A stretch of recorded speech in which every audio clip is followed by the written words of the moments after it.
Assalamualaikum warahmatullahi wabarakatuh. Waalaikumsalam warahmatullahi wabarakatuh. Alhamdulillahirabbil alamin. Wassalatu wassalamu ala nabiyyina Muhammad wa ala alihi washabihi ajmain. Alhamdulillah, atas izin Allah kita bisa berjumpa lagi, sahabat CEO dimanapun teman-teman berada. Alhamdulillah hari ini kita insya Allah akan lanjut ya webinar sesuai agenda kita selama bulan Ramadan.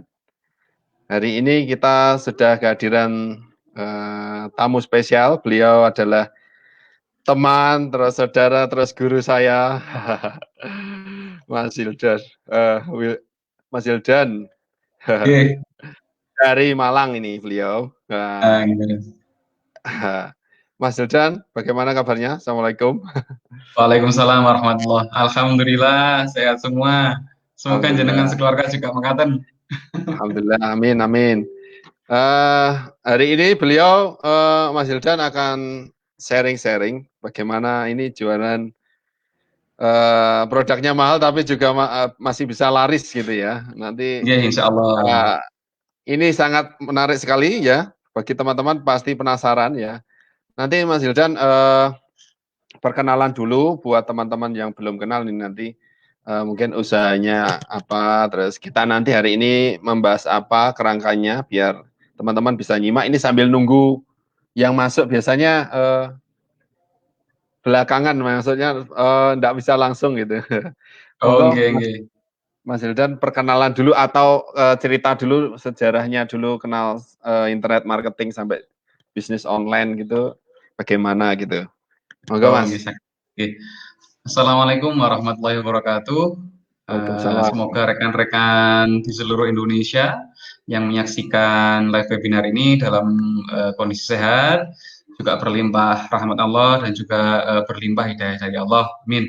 Amin. Amin. Semoga di Ramadan ini kita bersama mampu mencapai tingkatan mutakin. Semua yang dicita-citakan selama Ramadan ini juga diijabahi oleh Allah. Amin ya. Nah, mungkin sedikit flashback. Jadi kami sendiri sebenarnya mulai belajar jualan online itu sejak tahun 2009 akhir. Di mana di kala itu kami sebelumnya punya usaha offline yaitu di percetakan dan juga konveksi, walaupun mencari ordernya itu masih door to door, jadi dari kampus ke kampus, dari relasi ke relasi, mengajukan proposal, ketemuan, dan seperti itu Pak, memakai cara-cara salesman konvensional. Kemudian eh, kami mulai diperkenalkan dengan teman-teman komunitas, terus para guru-guru internet marketer, bahwa ternyata yang tahun 2009-an itu kami hanya tahu bahwa internet itu hanya untuk mencari berita, ternyata itu bisa dipakai jualan. Nah, itu hal yang sangat baru sekali bagi kami. Bahkan Facebook dulu, walaupun lumayan populer, kami juga belum tahu adanya Facebook, YouTube itu kami tidak tahu tahun 2009. Kemudian kami mulai menjual produk-produk yang kami sudah ada, yaitu percetakan dan konveksi melalui WordPress. Nah, seperti itu. Jadi Blog-blog setelah itu, blog gratisan oh, Mas. Blog gratis atau berbayar tuh WordPress-nya? masih Masih gratisan gratisan itu karena ya. baru belajar namanya Ah, subdomain itu apa belum tahu, hosting itu apa belum tahu. Jadi dari yang bisa kami pelajari dulu karena benar-benar ah, gaptek. Nah, ah, tapi setelah belajar itu baru benar-benar praktek full setelah kami resign dari pekerjaan sekitar Juli tahun 2011. Nah, jadi mulai mencari-nyari produk, dulu kami mulai jualan alat penghemat BBM, kemudian mulai apa namanya itu belajar, oh domain itu alamat websitenya, kemudian untuk ngisi naruh-naruh tulisan, gambar itu ada namanya hosting, nah itu mulai belajar. Kemudian mulai nambah produk lagi, mulai nambah tim, dan alhamdulillah berjalan hingga saat ini ya. Jadi kurang lebih efektifnya ya sekitar 9 tahun berkecimpung di dunia internet marketer, internet marketing. Nah, pada kesempatan kali ini tematiknya masih sekitar dampak dari pandemi ini terhadap bisnis rekan-rekan ya. Kemudian kami ambil sudut pandang itu, kalau selama ini kita diberitahukan bahwa terjadi penurunan daya beli, terjadi penurunan pendapatan masyarakat, apalagi banyak PHK. Apakah kondisi demikian itu terjadi di semua daerah, di semua kota? Semua orang langsung turun menjadi satu level di bawahnya secara ekonomi. Apakah demikian? Ya itu yang kita kupas nantinya itu.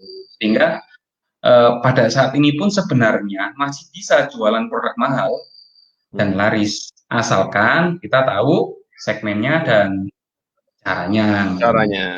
Ya, Masya Tuh. Allah. Sangat menarik sekali ya. Mungkin teman-teman nanti akan penasaran. Jadi Oke. teman-teman yang sudah hadir nanti bisa komen ya di kolom komentar. Nanti pertanyaan juga di kolom komentar. Nanti kami akan munculkan sehingga nanti bisa dijawab oleh pemateri. Monggo kalau mau share screen, Mas, mau Oke. dicoba. Share screen-nya tadi di mana ya? Kok hilang ya? Dimunculkan dulu. Jadi di tengahnya itu loh, Mas. Nah,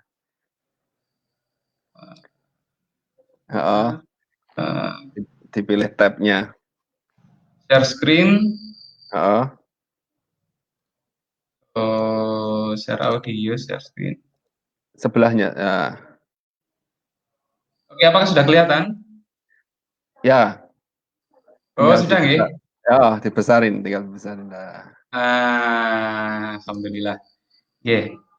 Nah, baik. Jadi itu tadi latar belakangnya Hmm. mengapa sudut pandang ini kami akan sampaikan karena eh, kalau kita hanya berpikiran bahwasanya ini pandemi, orang akan mengalami penurunan daya beli. Sehingga kalau orang itu daya belinya turun, maka dia hanya akan membeli barang-barang murah yang nanti pada akhirnya, waduh kalau gitu kita jualan yang murah saja apa? Frozen food, terus kemudian apa namanya itu sembako dan lain-lain. Nah, ternyata di sembako, frozen food dan lain-lain itu juga sudah red ocean, banyak yang jual, Benar. persaingannya sangat ketat. Nah, terus gimana lagi ini kan gitu. Ya. Katanya semuanya orang belinya untuk bahan pokok. Ternyata di bahan pokok pun sudah berdarah-darah.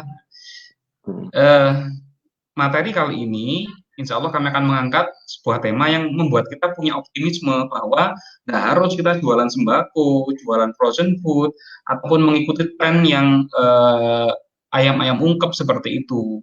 Ya, Di ya. mana di sana pun pemain-pemain besar juga turun di area yang sama. Jadi gajah dengan gajah bertarung di area frozen food, kita yang mau baru masuk sudah kelindas duluan. Nah, Hmm. oke, langsung ini kita mulai nggih. Oke, siap. Temanya adalah cara menjual barang mahal dan laris saat pandemi. Oke, Hmm. berarti latar belakangnya. Nah, ini dasar pemikirannya ini. Ini saya secara pribadi sangat salut, sangat terinspirasi dengan sahabat Abdurrahman bin Auf. Nah, yang kebetulan beliau adalah sahabat muhajirin yang diajak sama Rasulullah, diajak oleh Rasulullah itu untuk hijrah ke Madinah. Hmm. Kemudian beliau dipersaudarakan dengan Sa'ad bin Rabi ini. Nah, yang beliaunya adalah pemilik hampir separuh dari perkebunan kurma di Madinah. Hmm. Jadi Abdurrahman bin Auf itu merupakan triliuner, mantan triliuner dari Mekah yang meninggalkan Ya, semua hartanya untuk hijrah ke Madinah, ketemu dengan triliuner dari Madinah, ya kan? Madinah. Nah, yang menarik adalah perjumpaan ini, persaudaraan ini itu sangat melekat di hati beliau berdua, sehingga ketika saat bin Rabi ini menawarkan hartanya, bahkan menurut kita juga suruh memilih salah satu dari istri beliau itu Abdurrahman bin Auf hanya tidak mengambil kesempatan yang serta-merta seperti itu. Hmm. Beliaunya juga mungkin sungkan dan sebagainya, tapi beliau hanya minta ditunjukkan arah ke pasar. Nah, kata kunci dari kisah ini yang akan kami ambil sudut pandangnya adalah kata-kata pasar. Pasar. Nah, pasar ini secara harfiah memang adalah sebuah tempat yang berwujud fisik, physically ataupun yang online. Pasar online ada marketplace yang online, ada pasar yang physically toko kan gitu. Secara Hmm. harfiah ada tempat transaksi antara penjual dan pembeli. Nah, kalau dalam kisah tadi kami mengambil sudut pandang bahwa pasar sendiri secara mendalam bisa dikupas merupakan kumpulan karakteristik dan perilaku dari konsumen. Nah, yang menunjang aktivitas pemasaran kita berdasarkan data-data. Apakah kumpulan karakteristik itu ada konsumen ibu-ibu umur 24 sampai 34 tahun, ya kan? Umur 24 itu punya anak mungkin BK. Ya kan? Mereka apa? Bagaimana mereka karakteristik belanja online-nya, apa yang mereka beli, kemudian berapa pendapatan mereka, kemudian berapa sering mereka beli per bulan. Nah, itu tentu akan sangat berbeda karakteristik dan perilakunya dengan bapak-bapak yang masih baru menikah, belum punya anak, tapi gajinya gede, ya kan? Nah, kumpulan perilaku dan karakteristik ini bagi kami merupakan pasar yang terinspirasi dari kita di depan tadi. Nah, ketika kita ingin menjual barang mahal dengan laris tentunya, maka kita harus secara mendalam mengetahui karakteristik dan perilaku konsumen yang cocok dengan produk mahal tersebut. Kemudian muncul pertanyaan ini, saat pandemi COVID-19, semua orang menjadi miskin. Apakah demikian? Nah, coba kita cek ya. Ini kaum menengah ke bawah semakin miskin, iya. Memang dengan berbagai kondisi dan keterbatasan akses untuk transportasi ya. Sehingga mereka, saudara-saudara kita yang menengah ke bawah, hanya mampu membeli sembako. Itu pun dalam jumlah yang terbatas dan harganya yang murah-murah. Mereka akan pikir-pikir untuk beli beras 25 kilo langsung, itu akan sangat terbatas kemampuan finansialnya. Sehingga mereka mungkin ketika membeli barang itu hanya kisaran mampu setara dengan beras 5 kilo, telur 1 kilo, Indomie mungkin sekitar 5 bungkus, jadi itu. Sehingga ya segitu daya beli mereka. Kaum menengah ini yang secara umum di Indonesia itu kalau ya, gajinya sekitar 5 sampai 10 juta ya kan. Keluarga dengan pendapatan 5 sampai 10 juta biasanya perilakunya sudah dianggap kaum menengah. Nah, dalam kondisi sekarang pun mereka mulai semakin hemat, membeli barang yang sama murahnya dengan kaum menengah ke bawah, hanya kadang sesekali mereka membeli yang middle essential product. Essential product itu produk pokok ya, yang belinya yang biasanya beli sembako plus sering ke Pizza Hut, sering ke McD, beli steak. Nah, sekarang mungkin dalam waktu sebulan hanya 2 kali beli fast food sama beli steak kan gitu. Jadi mereka beli barang murah sekaligus sesekali beli barang yang agak mahal. Kemudian kaum the have dan hobbies. Kaum the have ini yang sudah di tiap kota insya Allah ada orang yang tinggal di perumahan yang mewah, kaya, dia pemilik pabrik, punya toko besar gitu. Dan juga hobbies. Hobbies ini yang orangnya itu punya hobi tertentu yang rela nggak makan asalkan ibaratnya itu kucingnya bisa dapat makanan Royal Canin kan gitu misalkan. Yang apalah yang makanan-makanan mewah untuk binatang kan gitu. Itu ada. Nah, kalangan the have dan hobbies ini membeli barang esensial, barang pokok dan barang yang sekunder ya, enggak, yang bukan barang pokok itu juga dengan pertimbangan safety dan leisure. Jadi ini ada healthy sebenarnya. Sebentar tadi salah ketik ya. Pertimbangan safety, healthy dan leisure. Safety itu bahwa mereka ingin memastikan bahwa barang yang dia beli itu bebas kuman, bebas virus. Walaupun untuk itu mereka harus bayar lebih mahal. Yang kedua healthy, kesehatan. Mereka sangat sensitif terhadap sesuatu isu tentang kesehatan. Begitu ada isu di pasar A, pasar tradisional A, ada pedagang yang terkena terindikasi kena virus COVID-19, ibaratnya diamankan oleh tenaga medis yang pakaian APD, itu sudah aku mampu kok beli yang lebih mahal, aku akan jauh-jauh dari barang yang berasal dari pasar A itu. Jadi secara kesehatan mereka lebih aware, lebih hati-hati. Dan yang terakhir adalah leisure, karena mereka masih punya cukup tabungan untuk bertahan selama minimal 6 sampai 12 bulan ke depan. Maka terkadang mereka butuh pelepasan stres. Karena mereka di rumah terus, sehingga kadang belanja untuk kesenangan, kadang untuk hobi, kadang untuk sekedar rileks, itu mereka akan mengeluarkan biaya yang lebih. Nah, untuk barang-barang mahal, itu tentu yang golongan ketiga, kaum mudhayaf dan hobis ini sangat cocok dijanjikan target market. Hmm. Nah ini indikatornya apa kaum mudhayaf dan hobis ini masih punya tabungan yang cukup. Nah, timbangan healthy, safety, dan laser tadi ini contoh kasus di Kota Malang. Jadi supermarket untuk barang-barang segar di Malang ini yang lumayan mudah dijangkau dari tempat tinggal kami adalah Superindo. Jangan di pasar sendiri itu kami agak ragu-ragu ya karena memang di Malang sudah ada kejadian di satu pasar itu terkena virus gitu kan ya, tapi tidak pasar pasar mana. Jadi kami mulai nyoba belanja di Superindo dan di sana tuh hampir selalu ramai. Hampir selalu ramai, orang bawa mobil belinya banyak-banyak itu, dan tiap hari karena kebetulan tuh di jalan raya ya kami sering lihat itu ramai banget gitu. Nah, kebersihan terjaga, terus harga juga nggak terlalu selesai banyak, walaupun agak mahal dikit gitu kan ya. Tapi itu rame banget. Artinya orang yang punya uang untuk borong di Superindo itu banyak. Yang kedua, penjualan madu original rame banget dan madu semakin mahal ya kan. Kurma Sukari itu kami lihat teman-teman yang jualan kurma itu, wah kalau sekali kirim itu banyak banget. Walaupun momennya Ramadan, artinya kalau kurmanya laris berarti ada yang beli walaupun mahal. Ya, itu termasuk kurma mahal Mas ya, Sukari itu ya. Betul, mahal. Kalau di Malang itu kalau nggak salah harga per kilo ini 150 dulu itu. Sekarang nggak tahu. Itu Rame. Menengah ke atas, malah ke atas mungkin ya. Mungkin, ya. Nah ini penjualan sayur organik juga rame.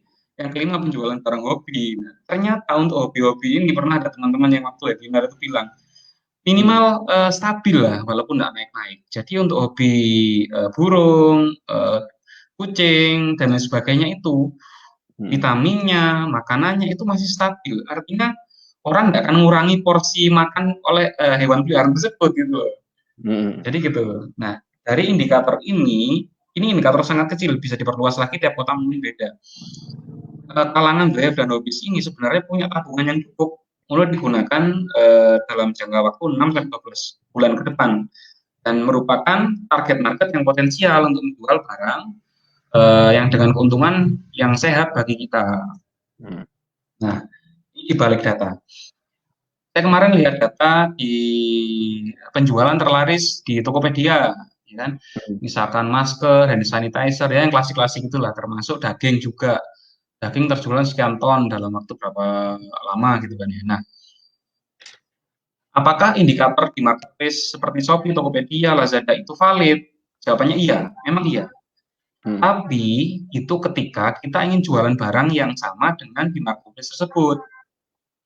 Kalau kita jualan barang yang mahal, bisa jadi data di marketplace tersebut tidak bisa kita gunakan, walaupun datanya benar ya, tapi kurang cocok. Hanya valid kalau kita ingin jualan juga di marketplace. Nah, ketika kita membahas barang dengan harga mahal, data-data di sana hanya sekedar untuk bahan bacaan, tapi belum tentu bisa dipakai.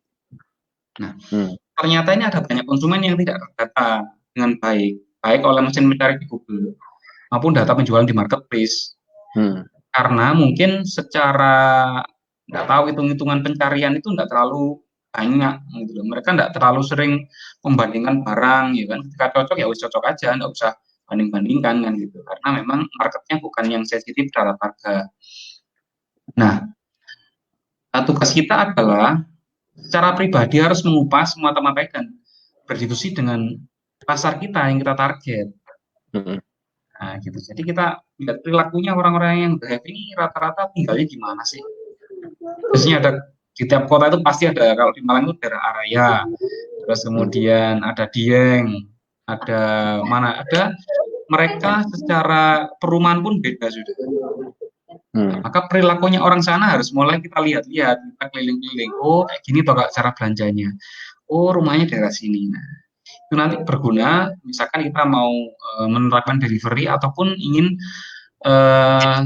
itu drop point untuk iklan Facebook, mentarget tertentu itu.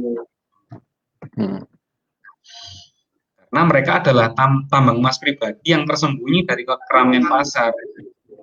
Kadang perilaku mereka itu tidak terdokumentasi dengan baik melalui marketplace, transaksi di marketplace maupun pencarian di Google. Maka kadang kita secara offline harus ingok-ingok, ibaratnya apa? Menengok Ya, ya, ya.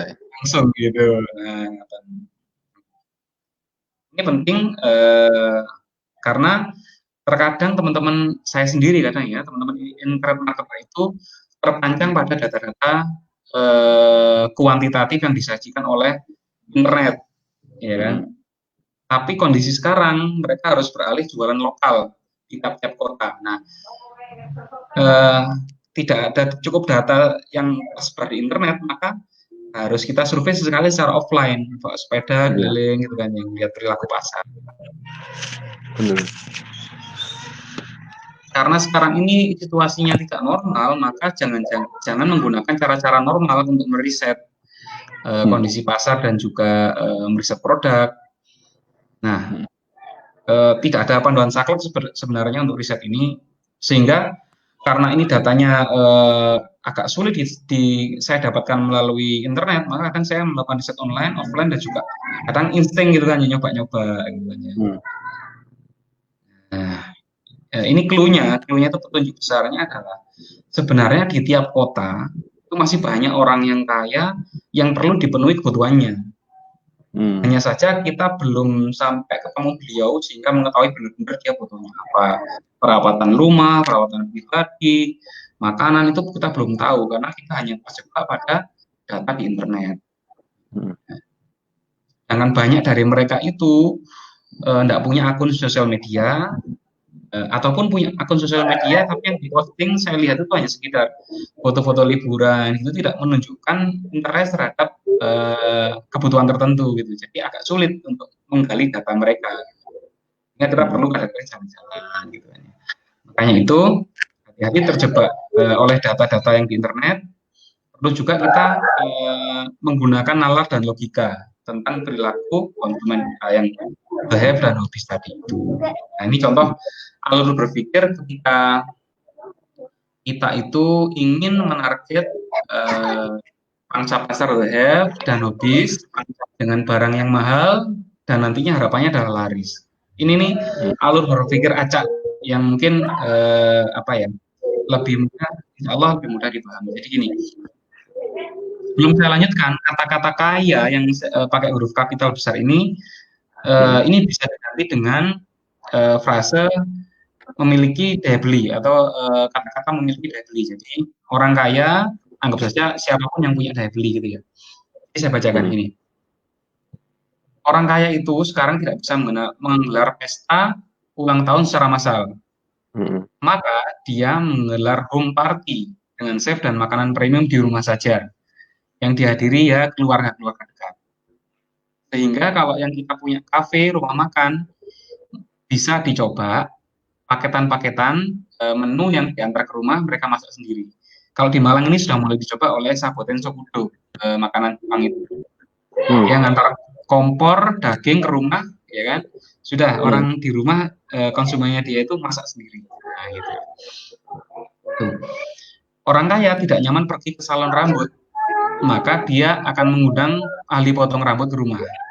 Nah, tukang potong rambut ini tapi beda. Nah, mungkin kita punya salon rambut, maka mintalah surat keterangan saya dari puskesmas.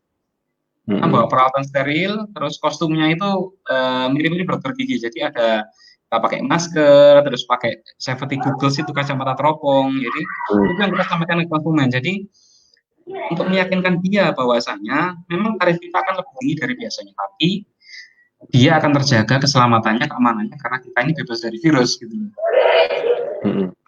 Nah, yang kita jual bukan hanya layanan tapi juga kesan kita itu safety, kita aman.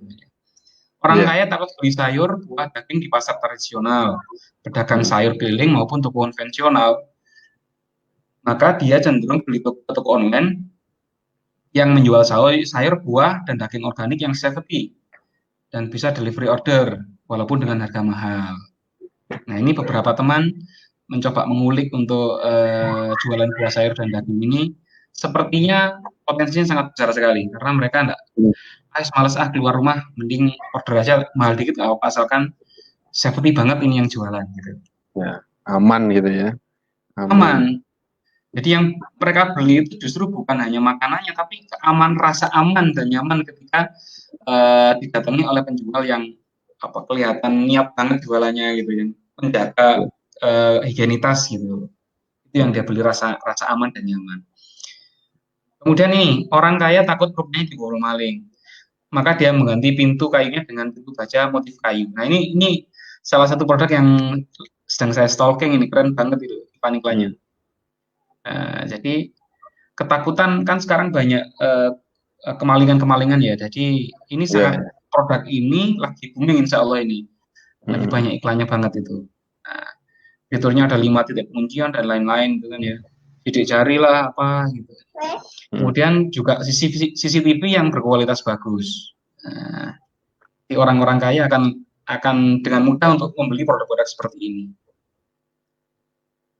Nah, orang kaya tidak ingin makanan anaknya itu terkontaminasi virus, maka dia akan memesan frozen food yang premium, yang disajikan dengan dijanjikan prosesnya yang super higienis. Setelah produksinya itu pakai APD yang untuk produksi ya, dan juga masker dan safety goggles ya. Alur berpikir yang ini itu bisa dipakai ketika teman-teman ingin beriklan ya. Jadi jualan frozen food itu sudah pesaingnya banyak, maka ambillah sudut pandang dari segi keamanan pangannya. Tunjukkan foto-foto staff yang pakai masker, pakai sarung tangan. Itu yang akan membuat harga frozen food kita lebih mahal walaupun barangnya sama dengan yang lain. Benar. Kesan aman itu sudah orang mau membayar lebih tinggi karena dia merasa aku lebih baik mahal dikit daripada beli murah kena virus kan gitu. Iya. Intinya customer supaya trust bagaimana ya gitu. Kita lakukan komunikasi bahasa iklan kita tunjukkan prosesnya gitu ya. Prosesnya, karena mereka ketakutan sebenarnya itu. Mereka ketakutan. Kemudian selanjutnya, orang kaya tidak bisa pergi ke gym, maka dia akan beli alat fitness dan sepeda pancal yang mahal-mahal itu. Gaya hidup dan kesehatan. Nah, walaupun mereka itu fitness di rumah atau sepedaan sendirian keliling kompleks itu kan kadang mereka masih selfie di sosial media gitu kan ya. Walaupun sendirian itu mereka masih bisa pamer gitu, mahal, alat fitness mahal gitu kan. Nah, kebutuhan akan pamer itu juga merupakan pangsa pasar kita. Jadi kita nggak jual alat fitness yang murah. Sekalian aja yang agak tinggi dikit, yang ya layak lah untuk dijual dengan harga lebih tinggi. Mereknya itu yang akan dijadikan sudut pandang mereka untuk selfie. Wah, selfie ada mereknya. Nah ini orang kaya atau orang yang punya daya beli itu sudah bosan dengan kayak caplang, ya kan, aromaterapi tradisional yang pakai lilin gitu.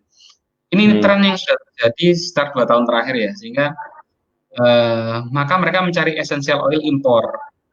Komunitasnya, harga mahal, ada tutorial terapinya, dan ada support sistemnya. Nah ini termasuk nyonya saya ini juga kepincut ini, jadi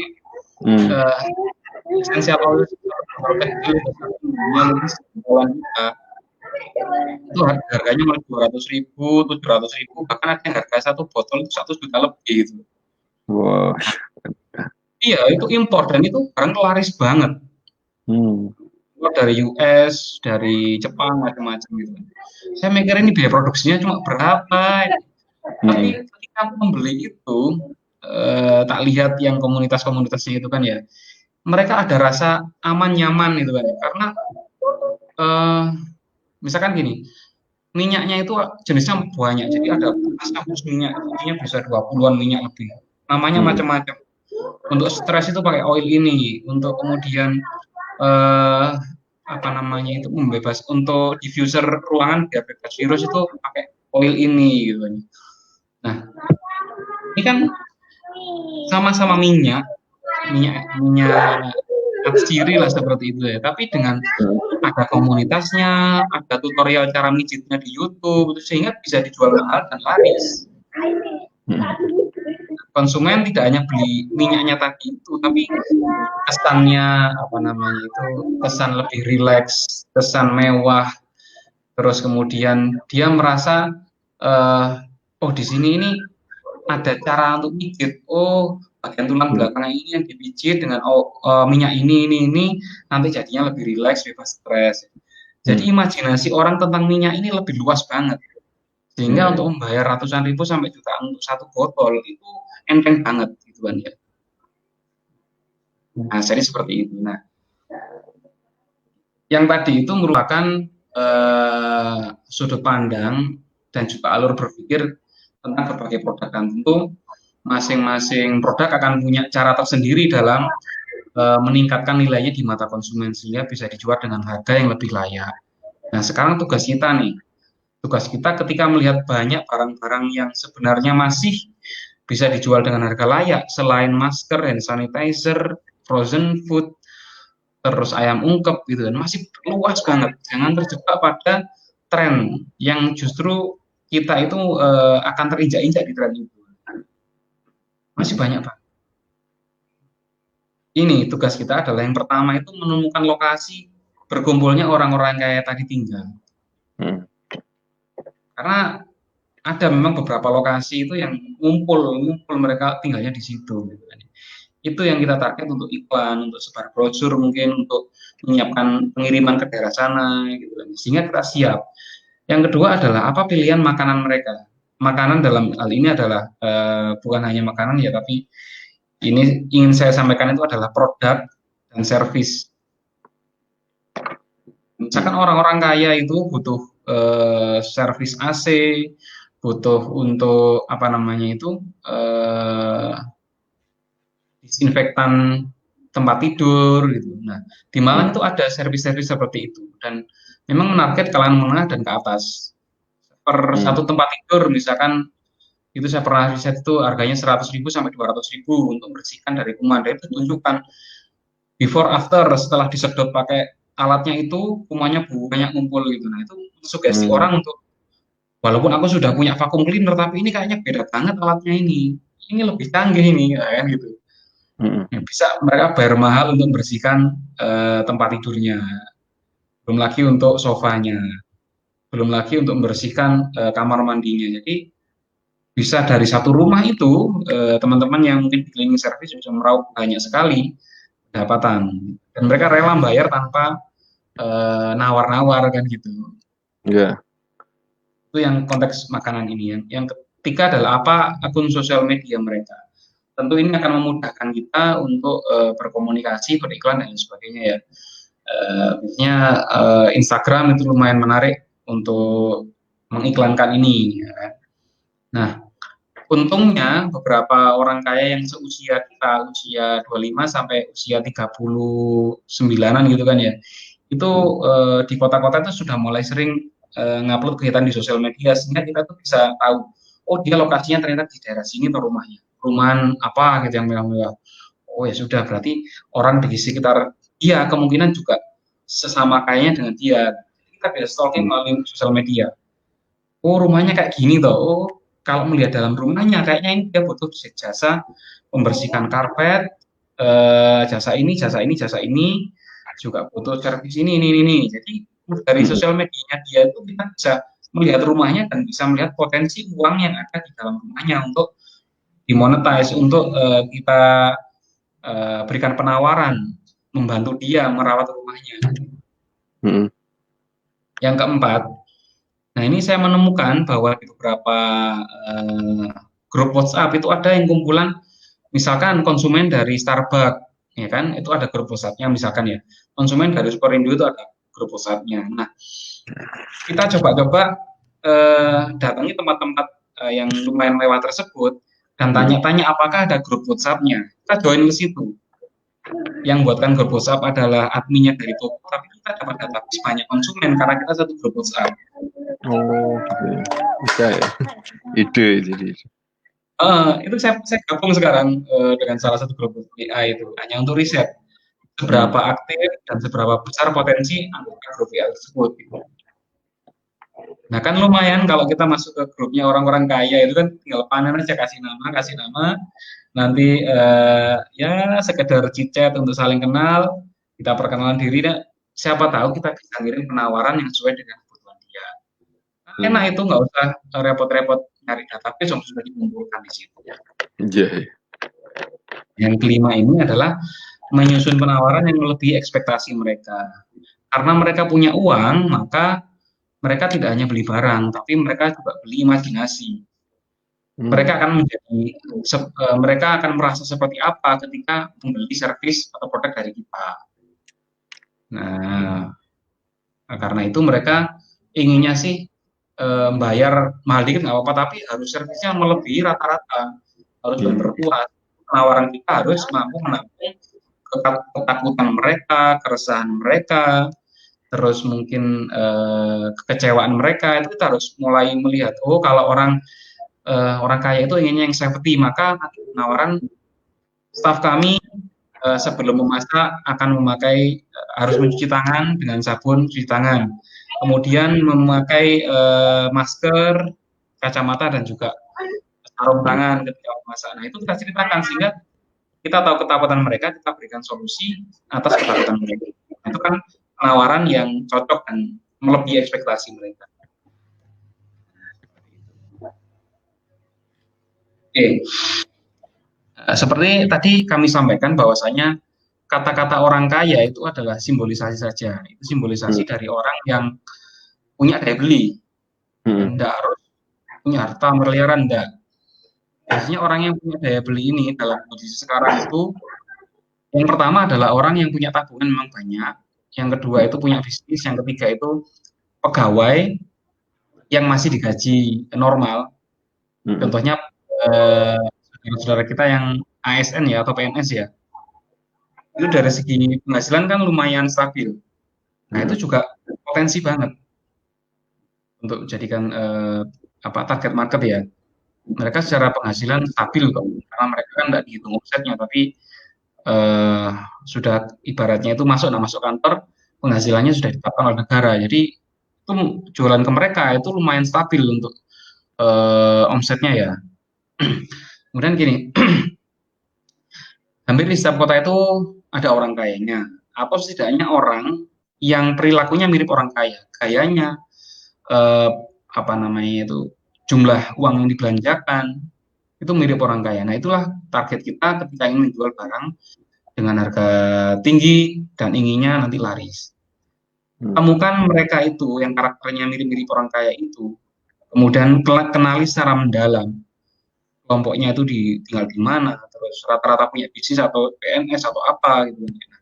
Sajikan penawaran terbaik. Nah, ketika kita menemukan lokasi-lokasi mereka, itu ibaratnya kita punya traffic yang berkualitas. Sosial media, tapi yang di posting saya lihat itu hanya sekitar foto-foto liburan. Halo? Halo. Oh, oke. Terus Mas, ada trouble dikit ya. Lanjut ya Mas, nggak apa-apa. Oke, lanjut ya. Nah, ketika kita dapat traffic berkualitas ibaratnya ketika iklan ya, itu pas kita kasih penawaran terbaik, maka insya Allah akan laris manis. Karena mereka punya budget, punya uang, mereka punya kebutuhan yang perlu dipenuhi, dan kita punya penawaran terbaik bagi mereka. Nah, nah ini contoh kasus yang kami lakukan ini ya dalam waktu 2 hari terakhir ini. Ini belum kami launching produknya, memang ini produknya sangat remeh-temeh, enggak terlalu mahal banget, enggak. Tapi kami hanya merubah sedikit sudut pandang pada landing page. Belum kami iklankan sama sekali, itu sudah ada deal, ada yang beli gitu kan ya. Dan itu merubah imajinasi orang yang beli produk itu. Benar-benar merubah, karena kami jelaskan produk ini segmennya untuk ini, kenapa kok milih produk ini dibandingkan yang produk umumnya. Kami jelaskan banget secara mendalam. Nah, sehingga dari yang produk, sebenarnya ini produk Red Ocean, di setiap kota ada, semua orang hampir bisa buat. Tapi dengan penjelasan yang tepat, ini menjadi produk Blue Ocean, bisa dijual mahal, dan alhamdulillah lumayan lari. Nah, jadi seperti itu. Nanti mungkin kita lebih banyak diskusi, nggih. Nggih. Sampun. Jadi intinya kalau teman-teman mengenali siapa customer kita, polanya bagaimana, dia nongkrong di mana, kebiasaannya apa, Insya Allah kita bisa mencarikan ide ya, ide-ide buat apa sih kebutuhan mereka. Nah, nanti kita mulai bisa memikirkan solusi buat kebutuhan mereka gitu ya Mas ya. Kita Leres, leres. kenali dulu ya. Jadi kalau kita mau yang menengah ke atas ya berarti mereka biasanya di mana? Nongkrongnya di sosmed yang mana? Terus kalau kayak pandemi kayak gini dia ada di mana gitu ya. Itu biasa. Nggih. Oke. Oke, buat teman-teman yang sudah hadir atau yang mau tanya-tanya, ini dari Manjada Wajada. Assalamualaikum, selamat malam Bang. Waalaikumsalam. Warahmatullahi. Mas Ahmad Fuad, Assalamualaikum. Bangkok nyimak, Masya Allah. Terus Beber Godong Silo, Guru hadir. Masya Allah, silakan tanya-tanya ya. Tadi sudah dipaparkan beberapa ide buat teman-teman yang hari ini kok susah jualan, kok banyak yang jualan sembako, mau jualan sembako kok. Nah ini ada ide-ide yang belum dilirik buat teman-teman ini ya. Ini sangat berlian sekali. Ini kadang-kadang anak-anak online ini terkunci di depan laptop, tidak mau keluar, Oke. tidak tahu marketnya itu kadang-kadang tidak mesti di depan laptop ya. Betul, leres. Nggih. Kalau yang di Malang gimana Mas? Itu yang perumahan-perumahan rame gitu, kita harus ya bisa melihat mereka terus diblimbing gitu ya, di tidar gitu ya. Nggih, Saya dulu pernah di tidar, Malang. nggih, tidar dan sebagainya. Sebenarnya kalau kita keliling gitu, kita kan melihat banget kebutuhan mereka itu, melihat jenis rumahnya, itu kadang kita sudah bisa mengimajinasikan kalau di dalam situ itu pasti butuh servis seperti ini. Barangnya mereka beli di mana nih? Coba kalau saya taruh iklan drop-in di situ, saya penuhi barangnya, delivery ordernya gratis misalkan, oh, pasti mau orang-orang ini. Kalau kita langsung menyaksikan rumahnya itu lebih mudah untuk mendapatkan ide-ide yang banyak. Nah ini Kadang keluar sedikit. oh, Gimana? oh ya, terus Mas. Oh. Oke. Gimana? Nah kemudian ini market yang hobis. Belum sempat saya bahas. Saya tuh ada teman yang dia tuh jualannya batu ake, gitu kan ya. Batu ake ini kan momennya sudah hilang sebenarnya. Ya, ya. Tapi saya lihat beliau itu jualan batu ake, per batu bisa 3 sampai 8 juta, itu laku itu. Masya Nah, Allah. Hari kini masih laku ya? masih laku. Dan saya lihat itu memang cara dia posting sederhana. Saya yakin dia nggak ngerti yang namanya sales letter lah, macam juga nggak ngerti. Karena dia jualannya melalui akun Facebook pribadi. Nah, saya lihat poin dari dia adalah dia benar-benar mengerti perilaku konsumen. Usianya berapa yang pakai batu ake, cenderung suka yang tirus atau yang apa. Nah, kemudian kalau ngambil foto itu yang menarik bagi orang-orang yang usia 40 ke atas itu bagaimana. Kata-katanya itu yang nyindir gimana, itu kita tahu banget.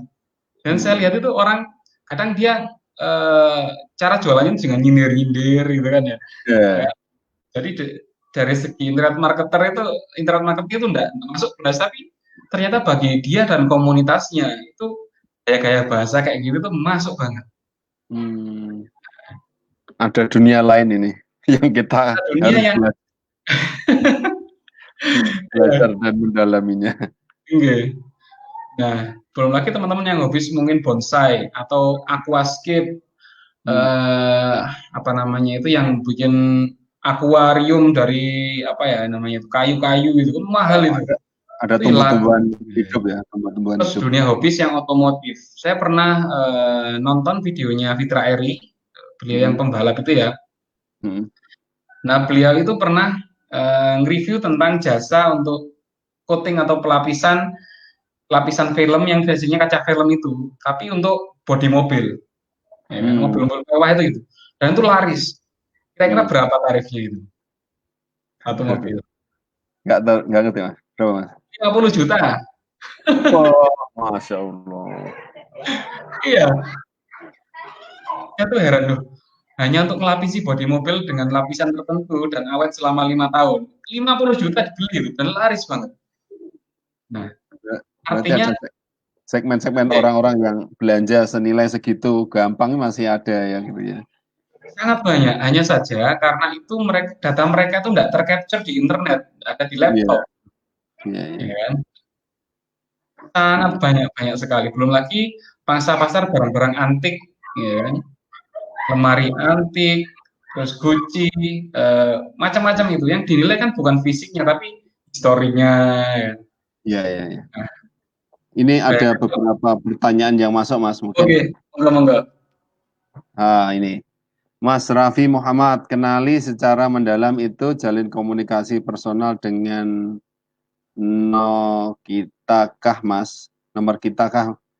Proses pendekatan itu seperti apa agar yang baru kenal bisa beli produk kita? Tadi kayak Mas Hildan masuk ke komunitas WA baru, grup baru itu loh. Mungkin bisa telepon, Mas.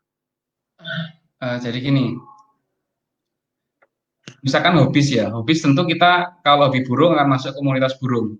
Kemudian hobi pusaka kayak keris gitu kan ya, kita masuk komunitas mereka di grup Facebook, grup WA itu akan ketemu kalau kita nyari. Terus kemudian kalau kita ingin masuk ke komunitas orang-orang yang kaya ya, kalau dulu sebelum pandemi ini mereka itu sukanya, saya lihat dari ceritanya teman-teman ini sih, kadang ada komunitas bersepeda bareng. Orang-orang kaya itu kalau bersepeda itu di daerah sini tiap hari Minggu, ya kan?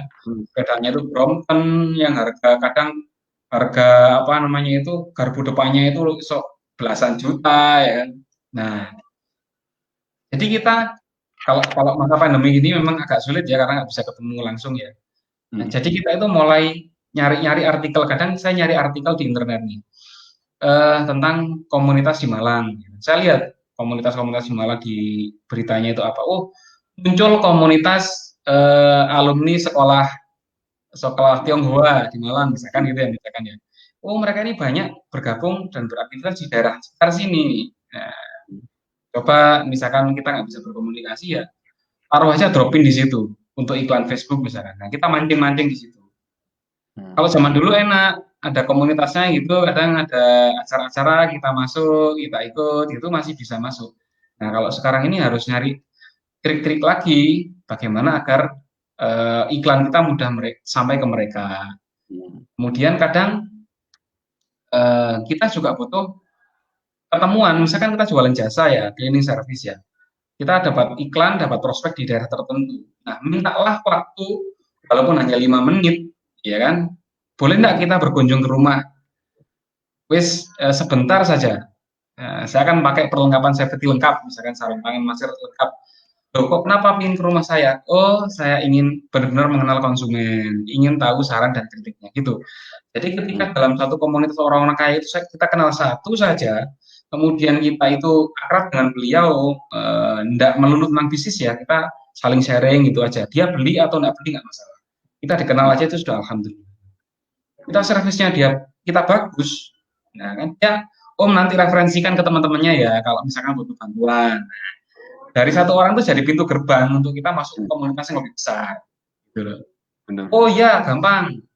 Siap Om, saya pulang. Oh ya nanti apa namanya temanku tak referensikan dia kayaknya butuh jasa kamu deh. Nah sudah, kita tinggal tunggu aja. Om gimana Om, temannya jadi direferensikan ke kami Om. Oh iya lupa sih saya tak WA dia. Nah, dari satu orang yang kita berkunjung ke rumah dia, ya kan, kita bisa dapat banyak referensi dari mulut ke mulut dan itu sangat kuat banget.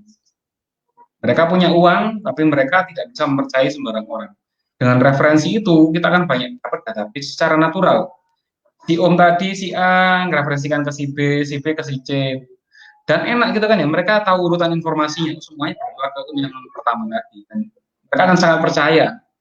Kalau sudah percaya itu, ya sudah, tidak hitung-hitungan gitu loh. Tinggal nunggu nanti, closing-nya. Iya, closing dan itu repeat terus, karena percaya tadi itu. Ya, ya. Ini ada pertanyaan lagi masuk dari Mas Ramadan Habsa Nurrahman. Jazakallahu khairan materinya, Mas. Kalau jualan barang premium tapi belum bisa stok, kalau dropship gimana menurut Mas? Gitu.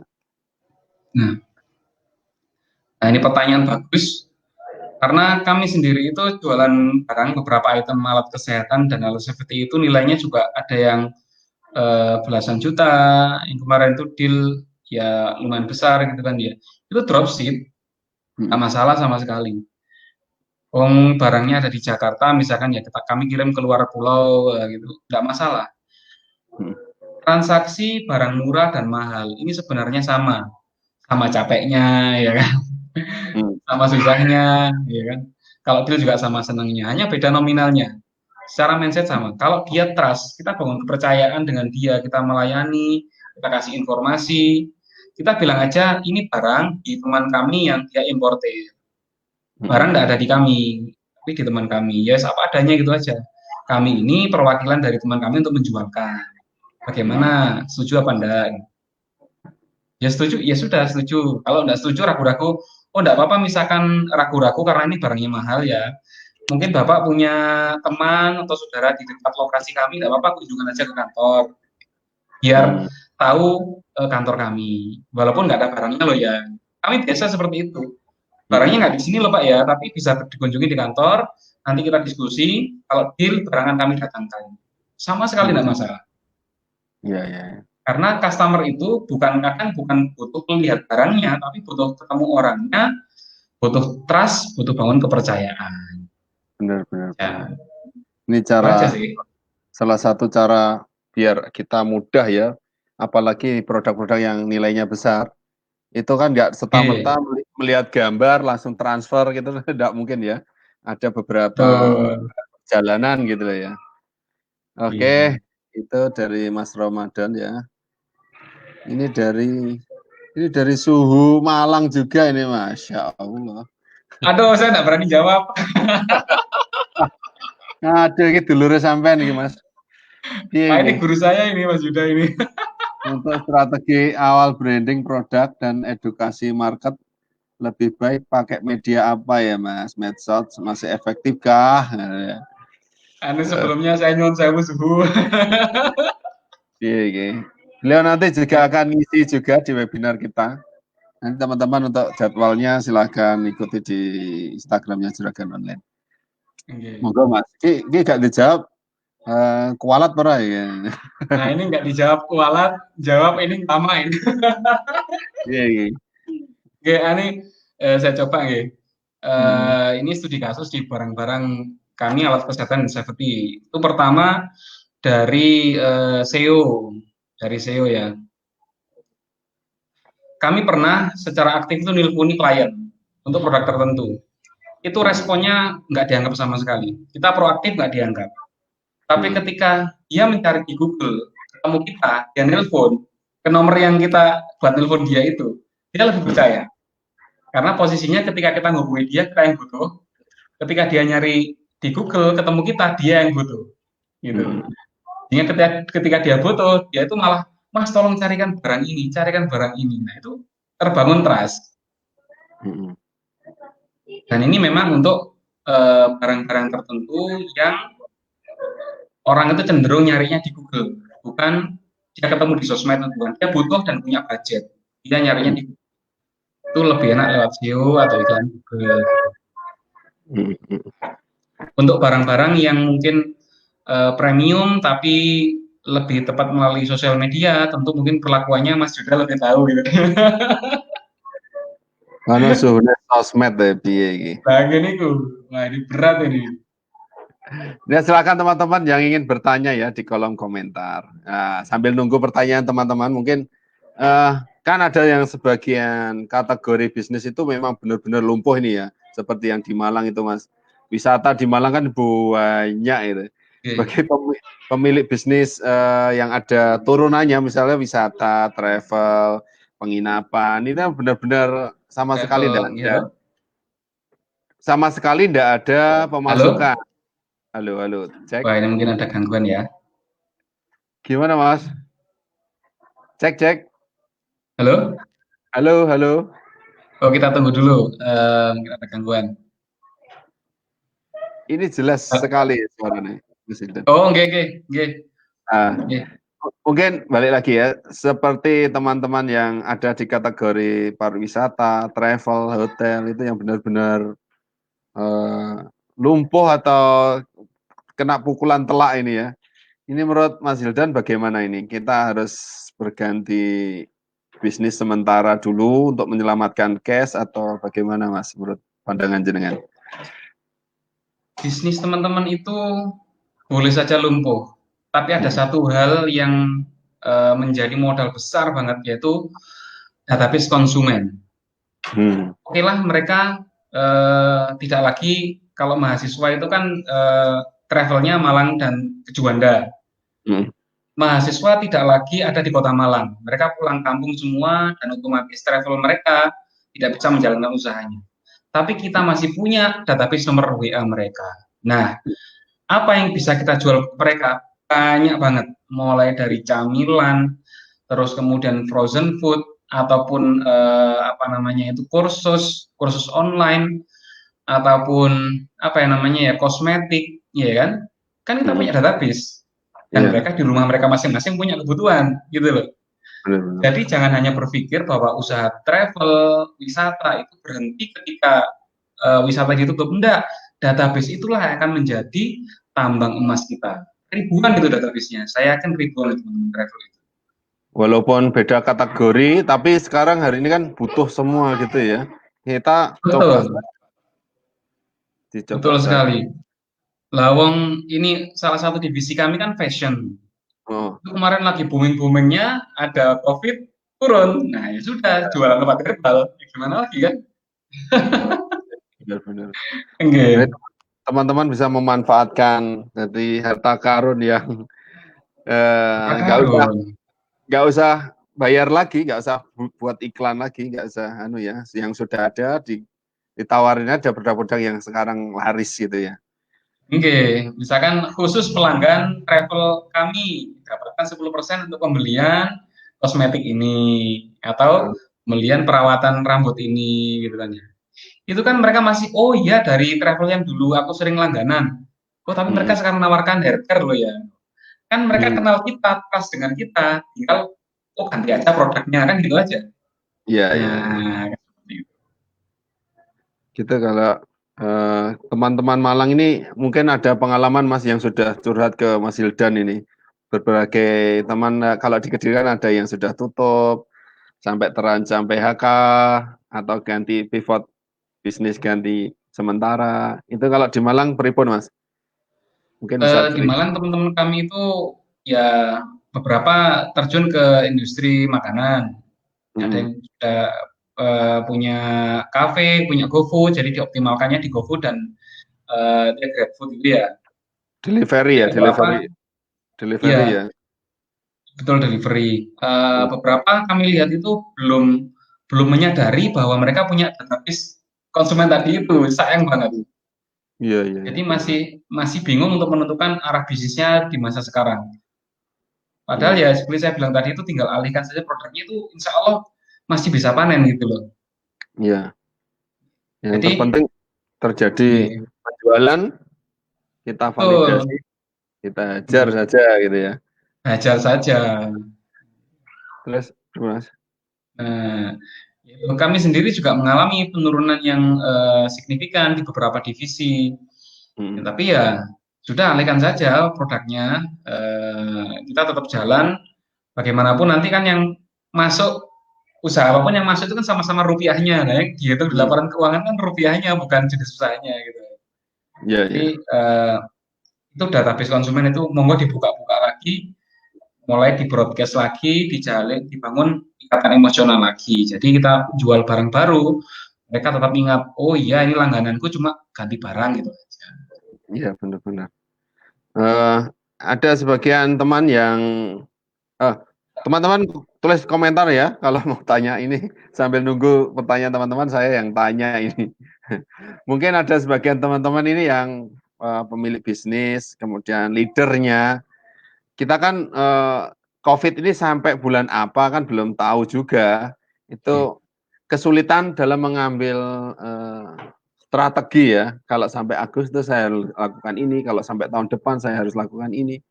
Mungkin ada saran dari Mas Hildan sebagai leader di krisis ini bagaimana gitu. Pertama, kita sering apa namanya itu memandang keluar tentang bisnis dan pemasaran. Padahal kita leader di usaha ini. Yang terpenting dari semua proses bisnis ini adalah kita sendiri. Kalau kita ini panik, saya panik. Saya terus terang panik kemarin-kemarin itu. Stres, tertekan dan sebagainya. Nah, hanya memikirkan tentang bisnis, terus pusing, terus. Yang lupa saya pikirkan dan terpenting dari semua prosesnya adalah kesehatan kita, ketenangan kita. Sehingga saya menerapi diri saya sendiri itu gini, walaupun omset turun, tapi alhamdulillah anak-anak masih sehat, istri sehat, saya sehat. Wes disyukuri dulu, apa yang sudah dikasih Gusti Allah ini. Karena kesehatan ini sudah mengalahkan omset-omset tadi itu. Dengan kesehatan saya bisa mikir pelan-pelan. Gitu. Jadi tenang, ya kan? Saya minta dukungan orang tua dan istri. Itu penting banget. Karena kita kan rata-rata kita owner, kita sekaligus operatornya juga, yang menjalankan usaha juga kita. Jadi karyawan itu kalau melihat kita nggak semangat, melihat kita uring-uringan, langsung mentalnya down. Walaupun mereka di rumah ya, walaupun mereka kerja di rumah. Tapi kalau kita waktu meeting Zoom itu emosian, kelihatan strateginya ngawur gitu kan, sudah mereka mentalnya down. Maka pertama dan utama itu tenangkan diri dulu. Kalau memang belum bisa mikir bisnis, santai dulu lah, relax. Seharian wes gak usah buka WA, gak usah buka sosmed, tenangkan diri dulu. Ngobrol yang mesra dengan istri, dengan anak-anak, terus minta doa orang tua. Itu yang saya lakukan. Bahkan kemarin itu kan kebetulan orang tua kami di Kabupaten Malang, perjalanan 1 jam. Saya minta izin, ini Bu, ini saya boleh pulang apa enggak ini? Dicegat apa enggak? Oh begitu Ibu pulang, boleh. Pagi-pagi langsung saya pulang, sore balik. Hanya sekedar temu kangen, saya ziarah ke makam ayah saya gitu kan. Itu sudah sangat melegakan. Saya seharian itu nggak mikir bisnis, seneng-seneng tok di rumah, temu kangen. Pulang dari sana, saya sudah dengan energi yang baru, saya sudah dapat ide baru lagi. Gitu. Lebih baik kita mundur selangkah demi kesehatan kita dan sekeluarga, biar langkah selanjutnya itu lebih kenceng gitu. Itu yang kadang lupa dibahas ketika kita bicara-bicara di webinar ini. Itu dulu mungkin. Ya benar-benar. Jadi kita kadang-kadang kudu turunkan dulu ini tegangan. Tegangan mikir offset, mikir karyawan, dan mungkin ada ini pengusaha kan kadang ini terbayang-bayang THR juga ini ya. Pripun Mas ini Mas, THR dari terus mempertahankan tim itu bagaimana sarannya buat teman-teman?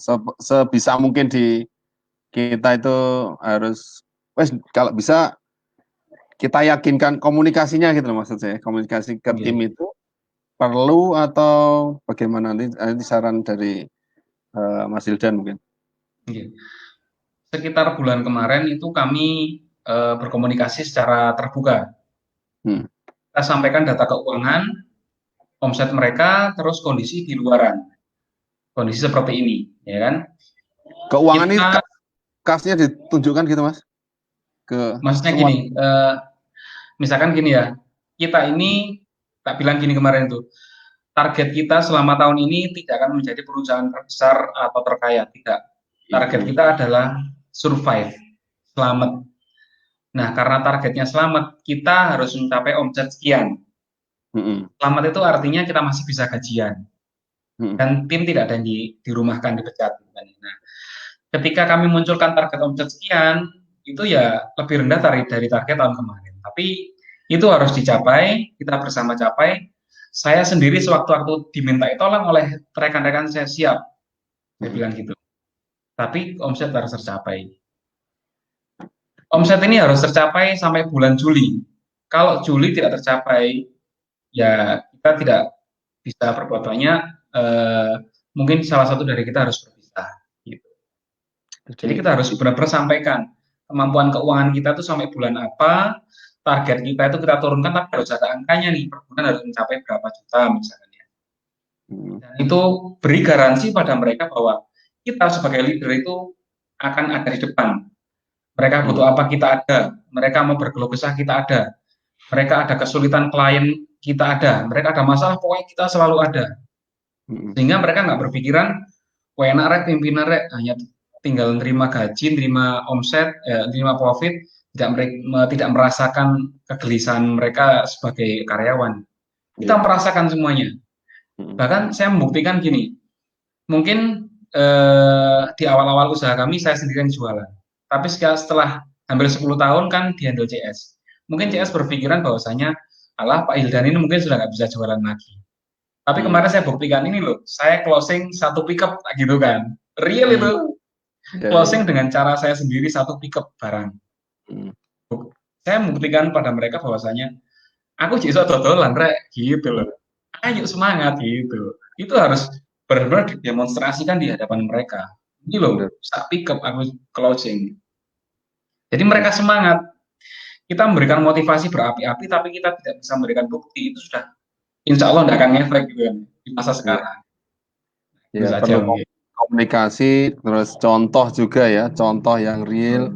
Hari ini kita semua jualan, jadi proses itu di semua lini ya, sampean ownernya, semuanya juga harus mencetak penjualan juga gitu ya. Betul. Mungkin ada lagi teman-teman yang ini ada yang sudah komen ini, Mas Erwin Hermawanto, mantap.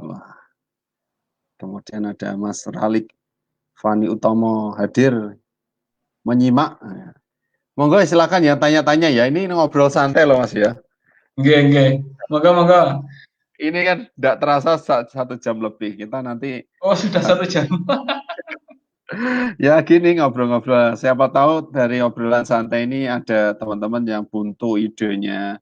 Teman-teman yang pengen usulan ya. Nanti mau mengundang siapa, materinya apa, silakan request juga boleh ke admin. Ini ada kontaknya, mau dihadirkan suhu siapa ini. Nah, insya Allah nanti kita undang. Ini Mas Hildan ini saya todong ini ya kemarin sebelum puasa ya. Mas puasa aku adakan program ini. Oh siap benar. Tapi ngomong-ngomong lek, wis ngomong sembarang pokoknya kondisi. Saya bingung saya itu. Tidak apa-apa. Jadi semua orang kan punya strategi masing-masing. Teman-teman nanti bisa lihat. Kita kemarin undang yang bisnisnya kontraktor, kemudian kuliner gitu. Kan pandangannya beda-beda ya, sama-sama tapi kondisi ini kan sama kena semua, tapi ada ide-ide buat teman-teman bisa terapkan di bisnis masing-masing. Gitu Mas. Ini pertanyaan berikutnya, ini dari saya sendiri. Mungkin kalau UKM atau teman-teman yang mungkin kena dampak PHK kan ada ya Mas. Dia pekerja profesional mungkin karena mungkin perusahaannya terkena PHK, mau tidak mau dia harus memulai usaha sendiri. Karena mau ngelamar pekerjaan di perusahaan lainnya juga tidak ada lowongan ini ya. Mau tidak mau jadi pengusaha. Nanti mungkin ada tips-tips buat orang-orang teman-teman yang baru memulai ini Mas ya. Itu kan mungkin belum punya pengalaman sama sekali gitu loh. Dulu profesional, sekarang mau entrepreneur tapi nggak ngerti caranya mungkin ya karena dampak ini. Mungkin ada pengalaman dulu Mas Hildan kan juga karyawan juga ya mungkin ya. Iya betul. Karyawan terus hijrah ke jadi pengusaha itu pripun Mas Hildan? Kalau kami dulu mungkin beda ya karena perjalanan karir kami dulu itu punya usaha, terus jadi karyawan, terus jadi usaha lagi kan gitu. Oh, balik lagi gitu. Jadi jadi karyawan dulu hanya untuk mengumpulkan modal. Nah, untuk kondisi sekarang ini, kemarin sempat saya angkat di status Facebook ya, yang itu judulnya kalau nggak salah berperan ganda. Nah, kondisi sekarang ini teman-teman yang terkena dampak COVID, terutama PHK itu harus berposisi sebagai penjual sekaligus pembeli, ya kan? Jualan, pokoknya jualan barang yang punya teman, jangan produksi. Dropship boleh, ada teman kok kayaknya teman tetanggaku ini produksi apa namanya itu mie basah gitu kan ya. Oh ya coba tak jualkan. Ada tetanggaku jualan kue kering, tak jualkan. Intinya jual yang ada, tapi jangan produksi. Ya, ya. Kolaborasi dengan orang lain yang sudah ahlinya di produksi. Dan supaya kita bisa menjadi pembeli untuk barang-barang yang kita butuhkan. Jadi jualan dulu dengan media yang kita punya. Kalau punya Facebook, di Facebook dulu. Kalau punya WA, nah kita biasanya kan gabung ke grup, se-RT ada grupnya, kemudian di teman-teman kantor ada grupnya. Nah, itu ada database konsumen. Status di status WA ya, terus ini, Mas, aku sekarang ini loh jualan ada buah-buahan, ada jeruk ini dari tetanggaku, pesen lah 1 kilo 15.000 misalkan gitu. Oh ya, ya pesen gitu. Nah, istri saya sendiri itu eksperimen dengan bahan-bahan makanan-makanan camilan gitu. Tadi eksperimennya itu nyobanya status di status WA. Apa saja sih ada gede nggak ya? Banyak yang beli ternyata tetangga sendiri gitu. Jadi Iya, nggak harus modal dulu ya mungkin ya, lihat peluang teman jualan apa, kita bantu jualin, pasang leres. status gitu. Itu sudah modal banget gitu. Iya. Jadi mulai dari yang sederhana dulu teman-teman, dipasang Iya. status di Facebook, bisa di story WA, atau mungkin di grup-grup kan juga banyak Mas ya. Kita kan nggak mungkin Bisa. satu grup ya, di WA kita nggak mungkin satu grup itu. Banyak Di grup grup itu. Nah, gitu ya, ini juga itu peluang. database. Ya. Kemudian yang untuk UKM Mas, mungkin prioritas utama saat ini ya. Ya, jadi kan kita apa ini yang mesti kita lakukan dalam kita sebagai UKM.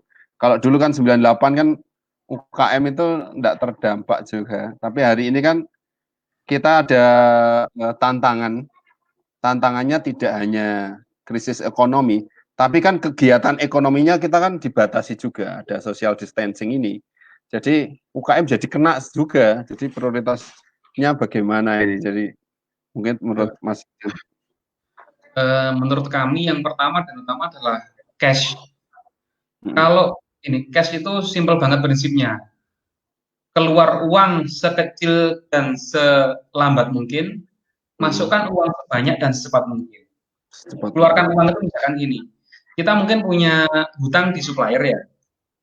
Nah, hutang ini jangan langsung, hutang itu kan wajib dilunasi.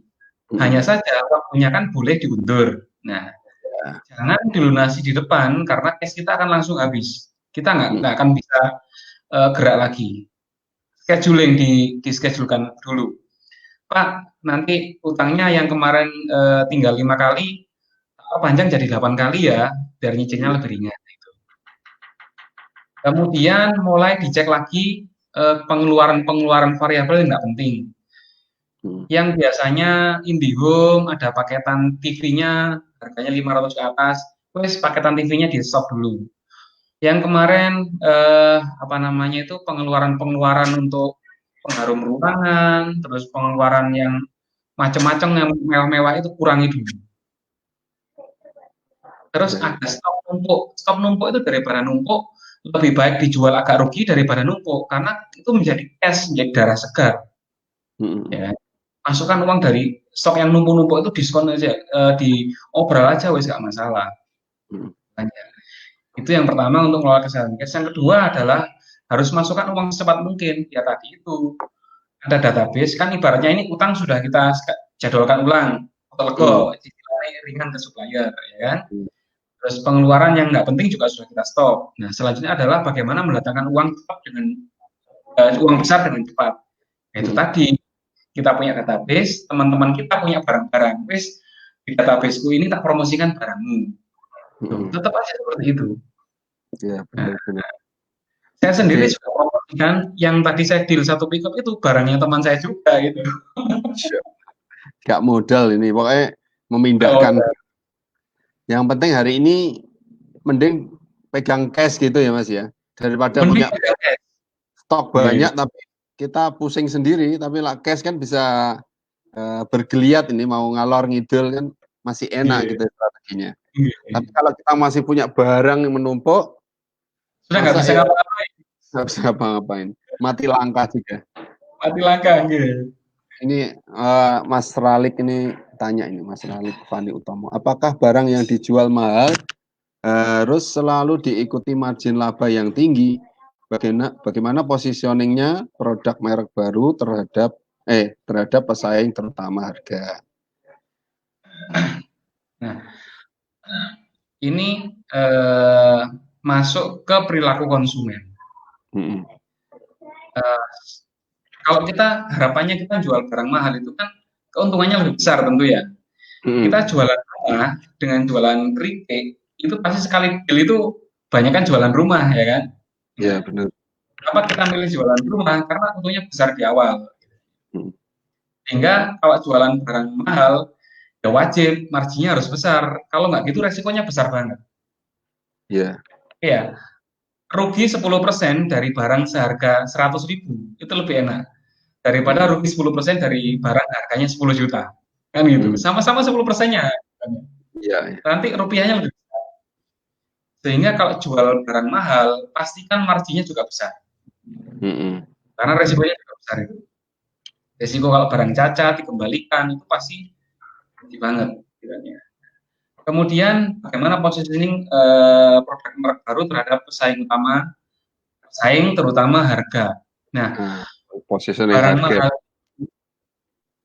konsumennya sudah tidak melihat harga karena mahal ya kan. Iya. Jadi misalkan HP mahal, yang satunya harga 11 juta, yang satunya harga 11,5 juta. Itu selisih 500.000 itu sudah nggak dipikir.